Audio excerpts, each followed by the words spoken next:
Hai semua, selamat pagi. Kita sekarang bentar lagi nih kita bakal mulai AG Live Community Talk bersama para narasumber kita, Pak Ari dan Pak Agus. Hai, kita nunggu ya Pak, yang lain-lainnya masuk dulu. Selamat datang semuanya. Semoga topik hari ini bermanfaat ya buat teman-teman yang lagi mau berinvestasi atau mencari rumah impian atau sekedar menambah pengetahuan.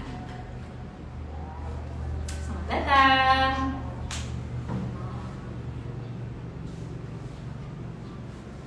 Nanti jangan lupa yang mau bertanya bisa langsung di kolom komentar di bawah. Nanti hampir di akhir gitu, di akhir sesi kita akan menjawab pertanyaan teman-teman semuanya. Selamat datang. Stay tune ya sampai akhir. Oke, buat teman-teman yang mungkin ketinggalan nggak bisa stay tune sampai akhir, kita akan bakal ada highlight kok di post community space. Jadi kalian bisa rewatch apa pembincangan kita untuk hari ini bersama Pak Ari dan Pak Agus. Jadi jangan khawatir. Mungkin juga bisa bantu-bantu kita nih, repost buat teman-teman yang lagi nyari rumah, teman-teman yang mau berinvestasi atau emang investment antusias gitu. Kalau kita bentar lagi bakal live Instagram. Thank you.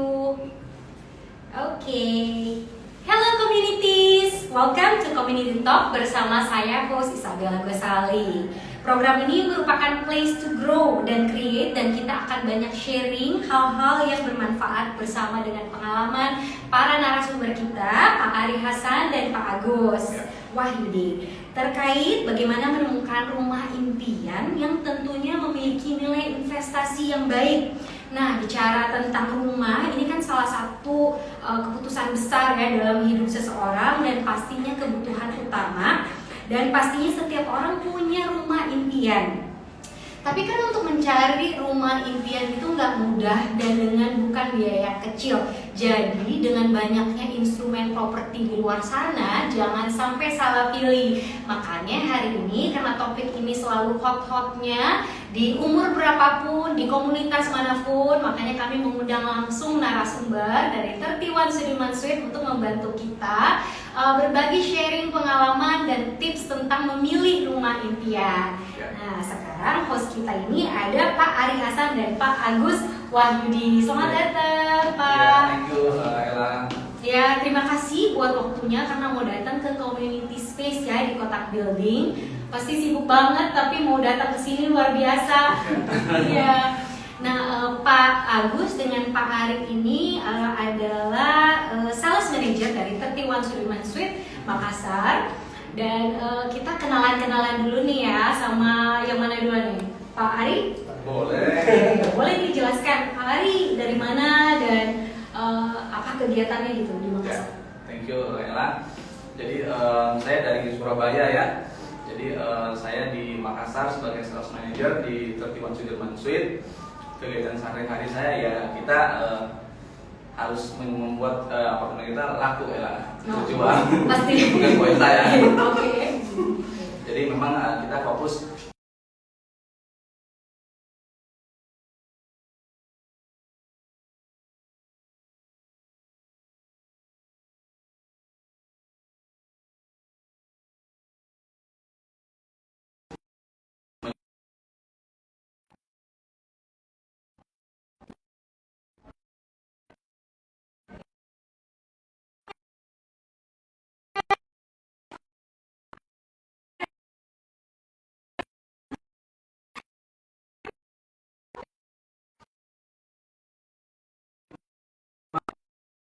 di marketing di Makassar. Kita fokus menjual apartemen 31 Sudirman Suite.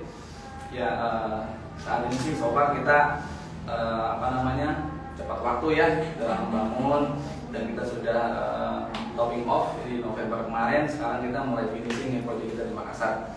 Jadi kita menjawab semua pertanyaan apakah proyeknya akan tepat waktu ya, seperti itu sih. Jadi kita berkomitmen dengan market sih. Keren. Gimana kabarnya Pak Agus? Baik, Ibu Ella. Ya, Pak Agus berasal dari mana dan apa nih kegiatannya selama ini di Makassar? Udah berapa lama? Udah berapa lama? Saya sendiri dari Jakarta, Bu. Di Makassar sudah 3 tahun. Untuk pemasaran 31 Sudirman Street bersama Pak Hari. Saya sendiri di sini tertarik memasarkan produk 31 Sudirman karena kita membawa warna baru nih untuk hunian bertingkat di Makassar. Karena hunian ini merupakan hunian pertama yang terintegrasi dengan Hotel Hyatt Place. Wow, keren. Jadi sekarang nih kita langsung ke rumah impian. Sebenarnya definisi rumah impian itu apa sih yang harus dimiliki dari sebuah rumah impian gitu? Baik, thank you Ella. Jadi definisi rumah impian itu adalah saya yakin kita pasti menginginkan sebuah rumah impian ya. Termasuk Ella ataupun saya, kita pasti ingin memiliki sebuah rumah impian. Nah, namun secara harfiah atau secara konteks ya, rumah itu sebenarnya apa sih? Apakah hanya sebuah bangunan saja atau rumah saja? Nah, saya bisa katakan seperti properti lainnya seperti apartemen, itu kita juga bisa sebut itu sebagai rumah. Ya, karena rumah adalah tempat tinggal kita menghabiskan separuh waktu kita lebih banyak di rumah. Nah, kemudian juga rumah impian juga tidak harus rumah yang luas ya atau rumah yang besar. Jadi kalau menurut saya rumah impian adalah di mana rumah tersebut memberikan jawaban atas apa yang kita inginkan. Contohnya nih, kita menginginkan rumah yang di tengah kota misalkan ya. Itu termasuk si rumah impian. Lokasi. Ya. Oh, oke. Jadi pastinya kalau besar ataupun bentuk itu semuanya tergantung masing-masing pribadi ya, kebutuhannya apa. Dan juga kayak lifestyle-nya orang seperti apa kan berbeda-beda. Apalagi di zaman sekarang ya.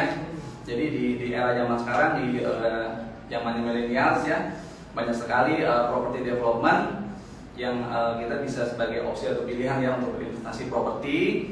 Kita ada proyek-proyek yang minimalis modern ya, dan dari landed house sampai dengan apartemen, cukup beragam sih.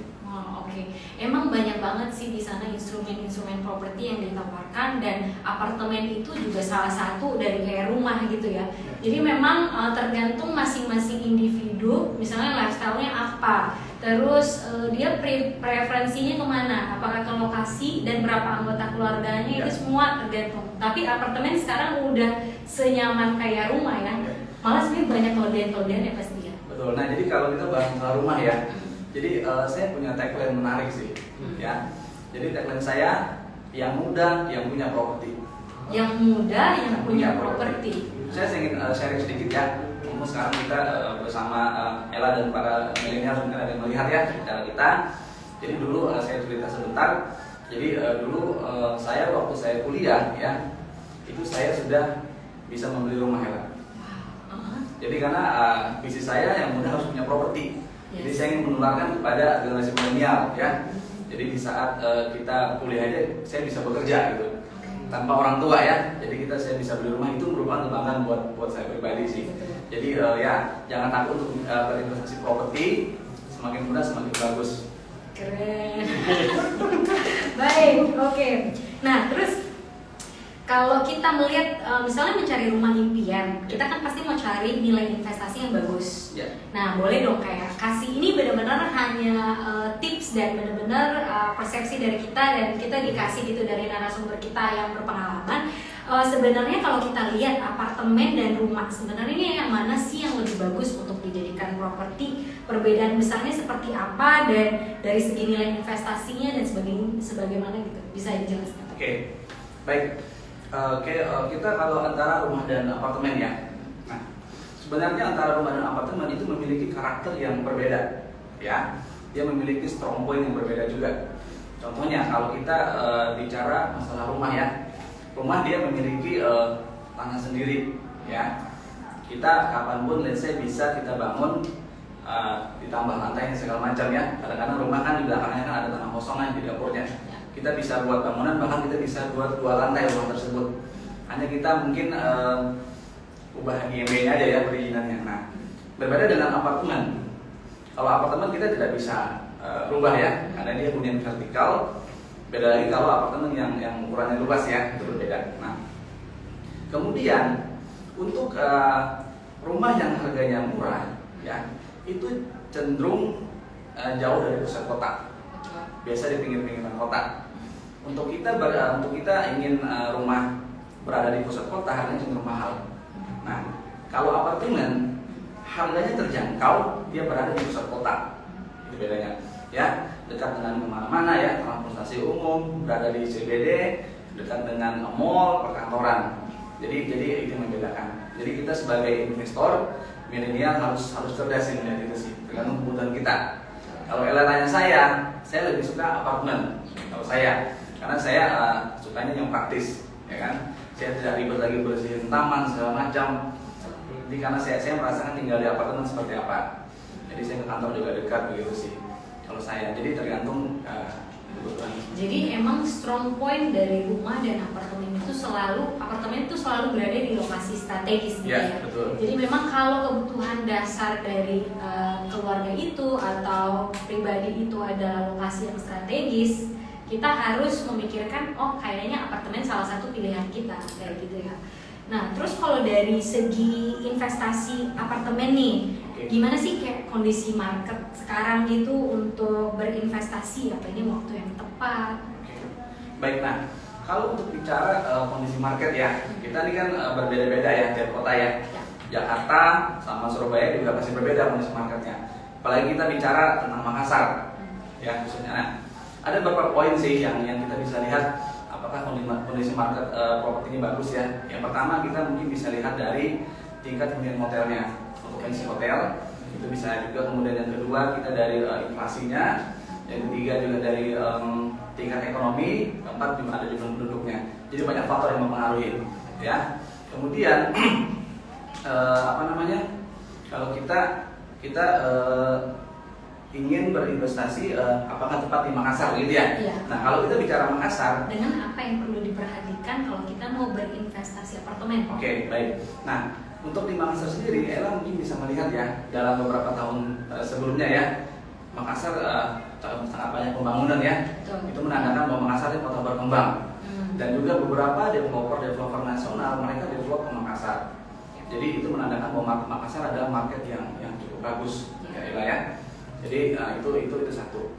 Yang kedua, kapan baru mulai berinvestasi? Poin apa sih yang diindikan yang perlu kita lihat sebelum berinvestasi? Oke, properti. Yang pertama itu pasti lokasi ya, pasti nomor satu. Jadi lokasi yang bagus itu akan menentukan value atau return of investment untuk calon investor ya. Jadi semakin bagus lokasinya maka akan semakin bagus pula capital gain yang akan didapatkan. Satu. Yang kedua, kita juga harus tahu developernya siapa, ya, pengembangnya siapa, future developernya bagaimana. Kita harus tahu itu. Yang ketiga adalah nilai sewa investasinya ya, pastinya ya untuk apartemen. Dan keempat legalitasnya sih. Nah, mumpung kita ketemu di sini, saya akan membahas sedikit tentang legalitas ya apartemen. Jadi ini cukup menarik sih ya. Jadi memang untuk legalitas apartemen kita sebutnya straddle title atau biasa kita sebut dengan SHMRS, sertifikat hak milik rumah susun. Nah, yang mana status perlakuan hukumnya itu adalah sama seperti rumah tapak pada umumnya, ya tidak berbeda. Ini sudah jelas diatur dalam Undang-Undang Rumah Susun nomor 20 tahun 2011 ya, yang mana perlakuan hukumnya adalah sama seperti rumah tapak.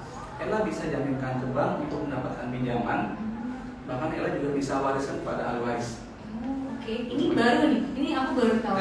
Dan ini selalu ya, jadi kayaknya kekhawatiran setiap orang, apalagi bukan yang milenial gitu khususnya, mungkin orang tua yang juga mau pitch in dana ke anaknya gitu, mereka kayak khawatirnya karena mereka dari dulu kan hidupnya di rumah tinggal gitu kan.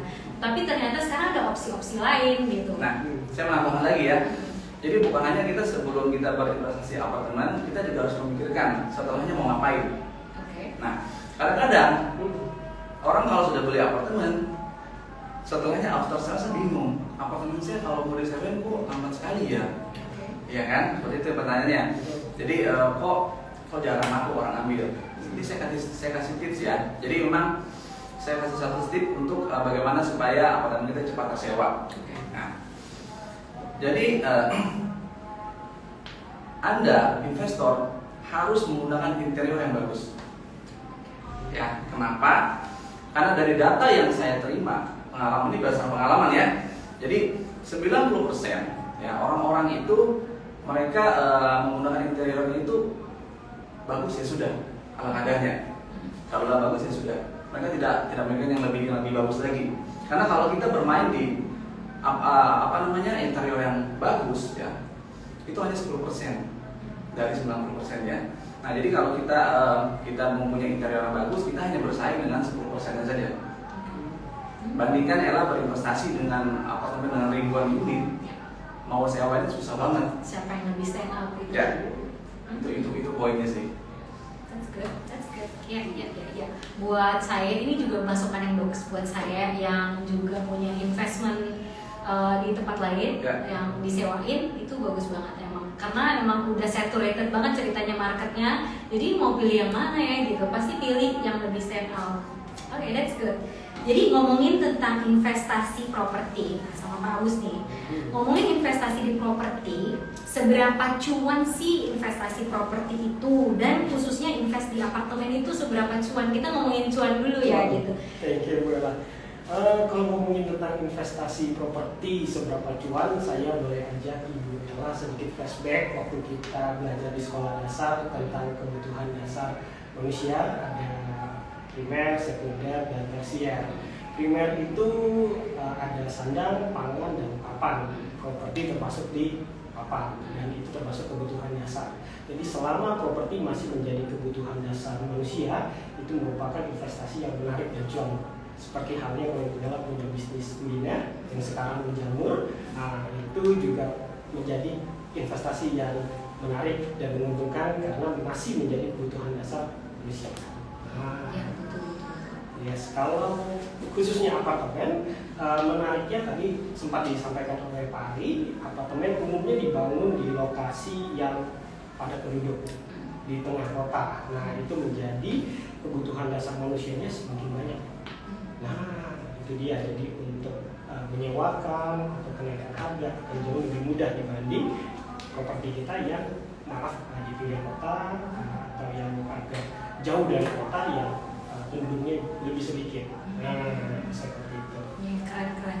Jadi emang selalu kenapa? Jadi ada maksudnya jawaban dari kenapa memang kayak bisnis di properti ini saturated banget ya, karena emang kebutuhan manusia gitu. Jadi emang pasti agak berbeda. Iya. Kalau anak-anak muda sekarang mungkin kita perhatikan pangan, sandang, otomotif. Propertinya papannya agak diabaikan. Tapi pastinya kalau lihat masa depan gitu bukan hanya keinginan aja, tetapi memang kita pasti lihat kalau misalnya mencari pasangan gitu ya. Mungkin yang muda-muda itu mencari pasangan pasti kita tanya dulu papannya ya. Ada papannya gitu. Apalagi kalau misalnya dia punya lebih dari satu gitu kan. Jadi kayak oke, terjamin ya kehidupan saya kalau udah punya papannya banyak. Misalnya kayak gitu. Nah terus apa memungkinkan sih untuk berinvestasi di apartemen ini dijadikan sebagai passive income? Menjadi passive income sangat memungkinkan Ibu Ella. Kenapa? Karena bicara tentang income di apartemen itu kita bicara penyewaannya. Capital gain yang kita bisa dapatkan pendapatan berulang. Saya boleh ambil contoh tentang penyewaan apartemen itu ibarat kamar hotel. Nah, anggapan Ibu Ella hari ini bermalam di salah satu hotel, di salah satu kamar, nanti Ibu Ella akan rasakan bermalam kembali di hotel yang sama, di kamar yang sama bulan depan. Yang Ibu Ella rasakan adalah interiornya masih sama. Nanti coba bermalam kembali di 2 bulan ke depan di kamar yang sama, di hotel yang sama, yang dirasakan interiornya pun masih sama. Yang artinya kita memiliki satu unit apartemen seperti ibarat kamar hotel yang kita desain satu kali, kita bisa pakai berulang-ulang. Nah, itu yang menjadi passive income buat kita. Kita bisa sewakan harian, mingguan, bulanan, bahkan tahunan. Memang ini salah salah satu kayak investment yang menarik ya menurut saya, karena kayak kalau dilihat emang kayak di Makassar ini kan kayak kota yang berkembang dengan banyaknya pembangunan, banyak juga kayak orang-orang dari luar sana akan datang sini kerja atau berlibur. Itu kan jadi kayak salah satu kayak tolak ukur ya, kayak kita apakah kita perlu gitu melirik investment properti ini kayak gitu ya. Terus emang sih kalau saya pikir, tapi ini cuma kayak benar-benar pendapat pribadi saya gitu ya, kayak tentang rumah dan apartemen. Emang dari segi apa ya, kayak dari segi perawatan jauh ya, agak beda. Jadi itu kayak salah satu gitu ya. Iya, masing-masing sebenarnya punya bagus dan kayak jeleknya gitu. Punya plus minus ya, punya plus minus. Cuma tergantung lagi deh dari lifestyle dan gitu ya, kebutuhan setiap orang. Saya boleh tambahkan sedikit ke Ibu Ella terkait kota penyangga di Makassar. Tentunya ada Sidrap, Bone, Parepare, Mamuju yang kita pemasaran juga sampai ke luar kota. Itu banyak sekali orang-orang luar kota Makassar yang kalau weekend staycation di Makassar untuk menikmati kamar hotel, menikmati fasilitas hotel. Dari situlah kita bisa menggrab bangsa pasar apartemen yang dijadikan untuk bisnis penyewaan. Seperti itu. Jadi kayak masih luas banget gitu ya pasarnya. Terus kalau misalnya Ella nih mau berinvestasi di apartemen, kita ngomongin bagaimana sih cara memilih unit yang bagus sebagai prospek untuk investasi. Jadi kayak bukan sekedar tinggal aja, tapi saya bisa investment, apa sih yang saya harus lihat gitu. Kalau untuk dari pemilihan unit, saya boleh sarankan Ella adalah pilihlah unit yang mudah diserap oleh pasar. Ya, contohnya kalau saya sendiri membawa brand 31 Sudirman, kita ngobrol hari ini, 31 Sudirman Suite itu bergandengan dengan Hotel Hyatt. Nah, yang kami sediakan di tipe 31 Sudirman ada tipe 2 bedroom dan tipe 3 bedroom. Nah, kalau Ibu Ella tanya, bagus untuk penyewaan mana yang lebih memungkinkan, yang lebih mudah diserap pasar itu yang tipe 2 bedroom. Jadi kalau saya boleh sarankan ke Ibu Ella sebagai investor yang mau menyewakan kembali unitnya, pilih yang 2 bedroom. Seperti itu, karena itu yang paling mudah disewakan. Kalau yang 3 bedroom bisa tersewa, tapi mungkin durasi waktunya lebih sedikit, dalam 30 hari mungkin tersewa hanya 5 atau 10 hari. Tapi kalau yang 2 bedroom, anggapan setengah bulan, Ibu Ella bisa sewakan 15 atau 20 hari. Jadi kalau saya boleh saran, yang lebih mudah diserap oleh pasar. Oke, menarik. Karena kita banyak ngomongin tentang properti dari 31 Sudirman, saya nih jadi langsung penasaran gitu. Fasilitas-fasilitas apa sih yang maksudnya menjadi kelebihan gitu kalau misalnya orang berinvestasi di properti apartemen ini gitu. Fasilitas apa sih yang kayak bagus gitu yang ditawarkan? Silakan Pak Gus.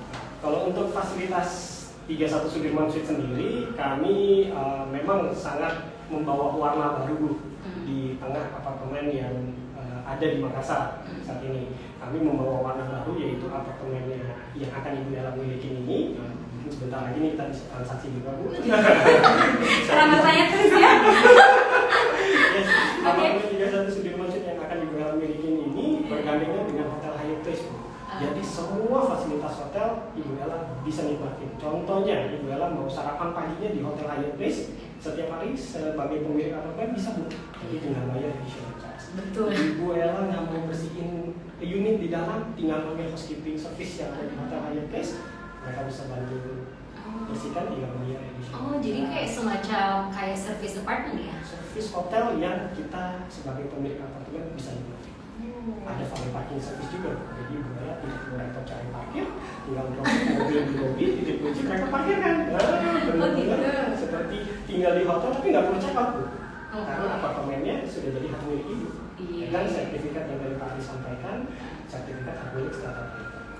Yes, itulah. Jadi Ibu Ella bisa bayangin fasilitas 31 Sudirman seperti Ibu Ella tinggal di hotel, tapi nggak perlu check out. Iya, benar sih. Emang kayak ada bermacam-macam kayak properti apartemen di sana, tapi memang satu yang paling stand out ya yang saya lihat ya. Saat ini.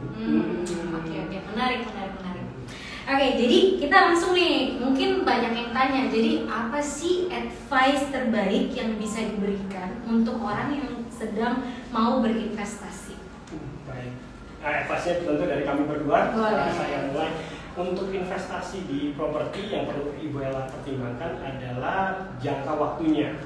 Ada investasi jangka pendek dan investasi jangka panjang. Properti termasuk di investasi jangka panjang.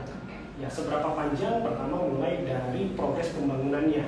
Nah, itu yang kita perlu persiapkan, take time. Setelah nanti propertinya jadi, baru profitnya itu bisa rasakan. Itu bisa disewakan dan bisa merasakan kenaikan harga dari properti. Jadi kalau ibaratnya pertimbangannya perlu mempersiapkan waktunya, karena investasi properti ada jangka pendek dan jangka panjang. Lebih lengkap Pak Ari bisa sampaikan advice-nya. Apa nih advice-nya Baik. untuk yang mau Ya, beri investasi? thank you Ella. Jadi membeli properti itu sama dengan membeli waktu. Semakin cepat Anda membeli properti, Anda semakin untung. Dan sebaliknya, semakin lambat Anda membeli properti, Anda akan semakin rugi. Kenapa saya bilang gitu? Ya, ini ngomong sama milenial ya. Jadi saya ada pertanyaan nih buat milenial yang nonton acara ini atau Ella ya. Kalau kita punya uang nih, contoh 400 juta, ya, kalian pilih mana? Mau beli rumah atau beli mobil? Saya yakin ada beberapa dari milenial akan bilang dia beli mobil. Padahal kalau kita hitung Ella ya, contoh nih di Makassar ya, harga rumah tipe 36 misalkan ya, ukuran 36 harga 400 juta, ya. Kita tunda untuk membeli properti, padahal kita mampu, ada uang nih, kita tunda tahun depan misalkan ya, atau 2 tahun lagi. Bisa jadi di tahun depan harganya bisa jadi 500 juta, bisa jadi udah naik 100 juta. Berapa kerugian yang kita tahan ya? Atau kita dibanding kita beli mobil sekarang tahun 2022, kita jual di tahun depan, harganya pasti turun. Ya, justru kalau kita beli properti, kalau kita cerdas, ya, justru keuntungan nanti itu bisa buat beli mobil, dapat mobil dan rumah. Itu yang milenial harus cerdas sih. Jadi itu saran saya. Wow, ya keren betul. Jadi semoga bisa membantu untuk teman-teman community bisa dapat insight yang keren banget dari Pak Ari dan Agus dari Tertiwan Sudir Mansur. Sebelum menutup saya ada tagline lagi nih. Ya. Siap ya. Jadi menabung ya itu hanya akan mempertahankan kekayaan. Untuk meningkatkannya berinvestasi dengan properti. Setuju banget. Oke. Ada pertanyaan nggak? Oke nih, aku bacain ya. Oke, kita tutup dengan pertanyaan terakhir ya. Ya. Oke, seperti yang kita tahu saat ini kan sudah banyak anak muda yang mulai berinvestasi, baik itu saham, emas, dan lain-lain. Nah, ada nggak sih tips untuk anak-anak muda yang mungkin bingung untuk mulai investasi properti dari mana? Apa saja yang harus dipersiapkan terlebih dahulu untuk para anak muda? Instrumen investasi. Oke, baik. Saya coba jawab ya. Ya. Jadi memang kita di instrumen investasi kan bermacam-macam nih, ya kan? Ada deposito yang lebih sederhana ya, deposito, kemudian juga ada saham, reksadana, obligasi, emas dan properti, ya kan? Nah, di antara 6 item instrumen ini, mana yang bagus ya, begitu ya? Nah, contoh nih, Ella investasi di gold, di emas ya. Ella mungkin beli emas sekarang ada 1 juta nih. Mungkin berapa tahun depan ketika harga naik dijual, Ella untung, ya. Tapi kalau Ella beli properti, Ella dapat 2 keuntungan, ya. Yang pertama keuntungan ketika harganya nanti dijual naik. Yang kedua, sebelum harga naik Ella bisa sewain. Kalau Ella punya emas, Ella nggak mungkin sampai sewain, bisa. Belum ada punya emas. Jadi kalau saya pribadi saya lebih cenderung ke properti, karena namanya properti dia nggak pernah rugi, tinggal pasti cuan ya. Kita mau cuannya berapa gitu. Nah, untuk yang milenial ya, untuk tips untuk milenial untuk membeli rumah ya. Oh, apalagi kan tadi Pak Ari bilang waktu masih sekolahan aja, Ya, kuliah kuliah. beli rumah. Artinya saya juga bisa. Iya, benar. Nah, jadi memang kita ya harus cerdas sih. Kita waktu itu saya juga sambil bekerja ya. Saya sambil jual properti juga. Jadi memang saya bisa membuktikan itu bahwa saya juga mampu untuk beli rumah. Nggak ada yang tidak mungkin kalau kita mau berusaha. Dan itu sampai sekarang saya masih membekas. Maksudnya kebanggaan buat saya pribadi gitu sih. Ya. Jadi banyak banget sih sekarang rumah-rumah yang terjangkau ya. mulai dari yang 200-300 jutaan itu bisa, bahkan DP sekarang bisa cicil sampai setahun ya bisa. Jadi jangan takut sih untuk memulai sih untuk milenial sih. Semakin Anda terlambat, Anda semakin rugi. Oke. Oke deh, keren banget hari ini dengan Pak Ari dan Agus dari 31 Sudirman Street. Semoga bisa membantu ya untuk teman-teman yang lagi berpikir untuk berinvestasi dan juga untuk memulai mungkin untuk memulai menabung mungkin untuk rumah impian kita. Ada beberapa insight yang menarik banget dan dari Pak Ari dan Pak Agus, dan thank you buat waktunya. Bye, ketemu di sesi berikutnya. Thank you. Thank you.